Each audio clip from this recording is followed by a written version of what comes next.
Je vais vous parler d'un sujet, les gars, c'est l'estimation de soi par rapport à l'image qu'on nous donne.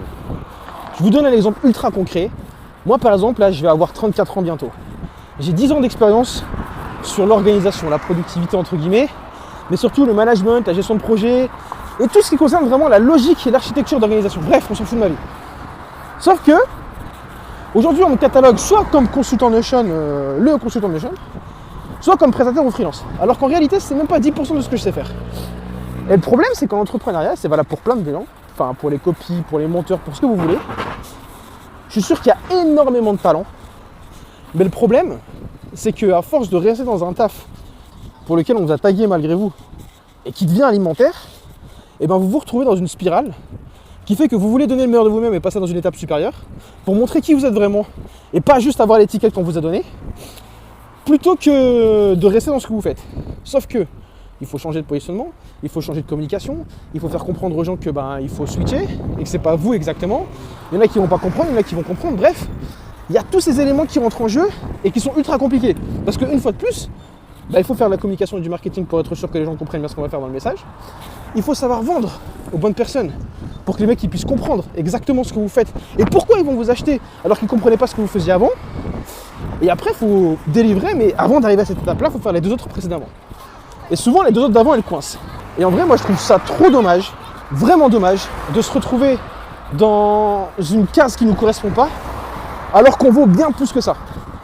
Il y a plein de gens, je suis sûr, et c'est certain, qu'il y en a plein qui doivent être en déprime, ou j'en sais rien. Tout ça parce qu'en fait, vous faites un truc que vous ne kiffez pas, et vous faites un truc qui ne vous correspond pas, et qui ne met pas vraiment la valeur et l'accent de là où vous devez être. Et moi, je vous le dis en toute honnêteté, ça concerne plein de gens, mais il y a cette frustration de l'entrepreneuriat de ne pas pouvoir être soi-même, de ne pas donner exactement ce qu'on veut, parce que malheureusement, on ne sait pas le faire, on ne sait pas le dire, ou on ne sait pas l'exprimer correctement avec les bons mots. Du coup, les gens ne comprennent pas, ils passent à côté de quelque chose qui peut être extrêmement utile pour eux. Si je reviens sur la dernière vidéo là, où j'avais parlé du fait d'être isolé et de ne pas être seul quand on prend ses décisions, de ne pas être seul dans l'entrepreneuriat, il y a plein de gens qui ont ce problème.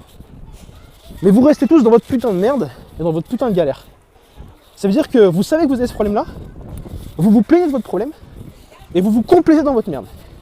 Et quand les gens vous ramènent des solutions, que ce soit n'importe quel type de problématique, et qu'il faut payer et qu'il faut s'investir, il n'y a personne. Donc les gars, en fait, au bout d'un moment, il ne faut pas venir chialer quand vous n'arrivez pas à obtenir quelque chose ou quand vous n'arrivez pas à avoir la version de vous-même que vous voulez devenir parce que vous ne mettez pas les efforts. Et ça aussi, c'est un truc qui rentre dans le fait que on est frustré de l'identité qu'on n'a pas, parce qu'on pense qu'on vaut plus, et je finirai la vidéo avec ça, on mérite ce qu'on est et on est ce qu'on est au moment où on ne fournit pas les efforts. Pour la faire plus simple en français, en fait il faut se bouger le cul pour obtenir vraiment la version qu'on veut vraiment devenir et être sûr d'obtenir un maximum de résultats pour enfin montrer au monde entier et même à vous-même, c'est surtout à vous-même le plus important, que ce que vous valez c'est pas juste une étiquette que vous avez construite malgré vous pendant des années, mais surtout la vraie personne que vous êtes et la vraie valeur que vous allez donner. Donc bougez-vous le cul, sortez-vous les doigts du cul et vous verrez que ça ira mieux.